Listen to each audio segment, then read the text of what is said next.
to tell you about the day I knew exactly what I wanted to do with my life. I remember sitting in class, we were watching a movie that day called Losing Isaiah. The movie stars Halle Berry and Jessica Lange. Halle Berry is a struggling addict who leaves her newborn son to go get high.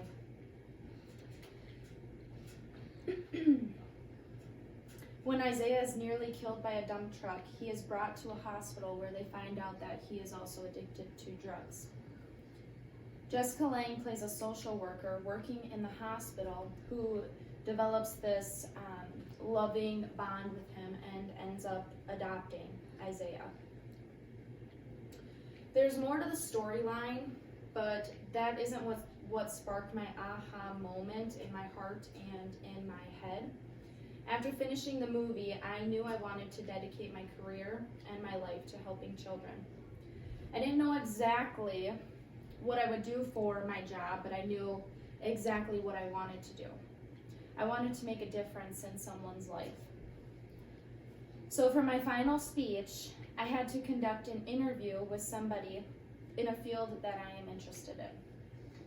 I'm going to school for an associate's degree in psychology and plan to carry that on to a four-year degree, a four-year college to receive my bachelor's degree. My hopes are to work with children who have suffered from sexual abuse.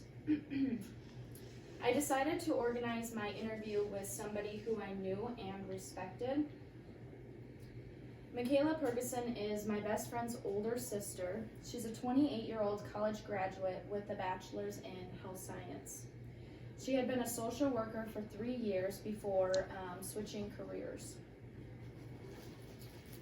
I gathered questions that I was truly curious about when it came to having a career in social work, such as why she was interested in social work in the first place and what she hoped to achieve becoming a social worker. So she was interested in becoming a social worker because of the childhood trauma she and her sister went through. It was very important for her to be there for children who are going through domestic violence and substance abuse.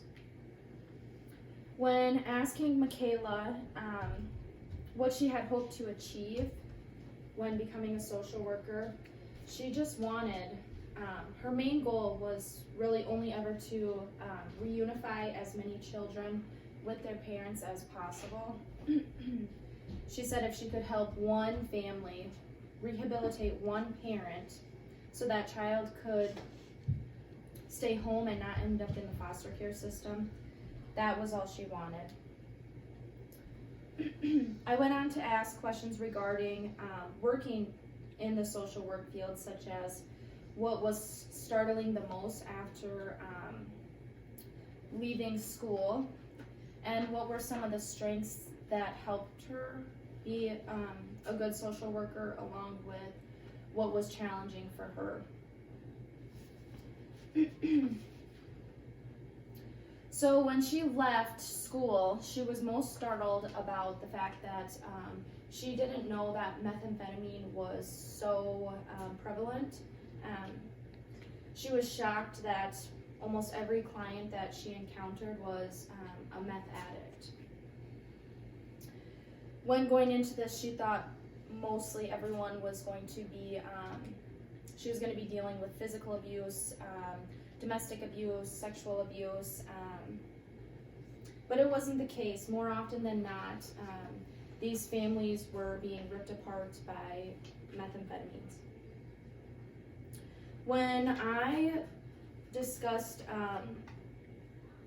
her strengths and weaknesses with her, knowing her, I knew that some of these questions or her answers would be pretty predictable.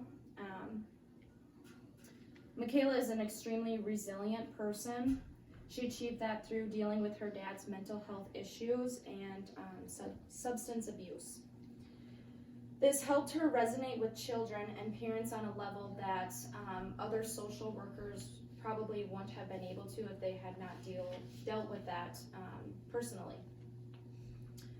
But because she was a victim of child abuse, this also was one of her weaknesses, because she would get too attached to the children and the families that she was helping, and that would cause her to take her work home with her, causing a disarray between both of her personal lives and her work life.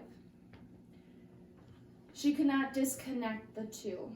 We also talked about different cases she worked on, and one of the most difficult cases was not being able to help a family.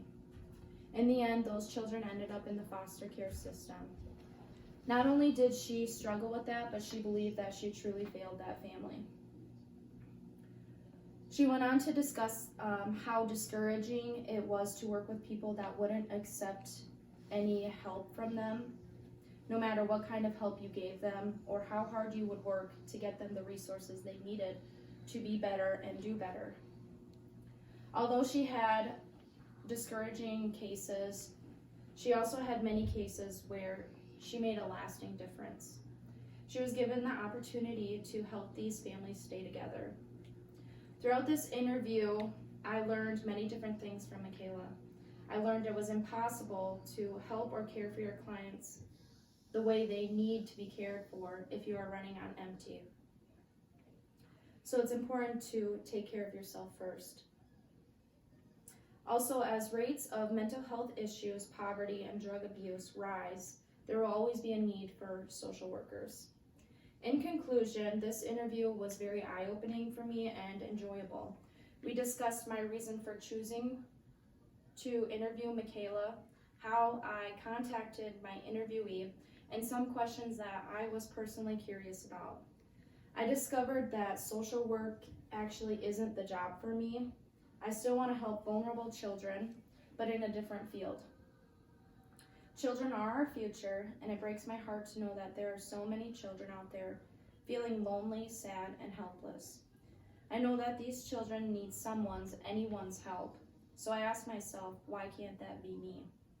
So after I graduate, I'm going to do my best to help everybody that I can.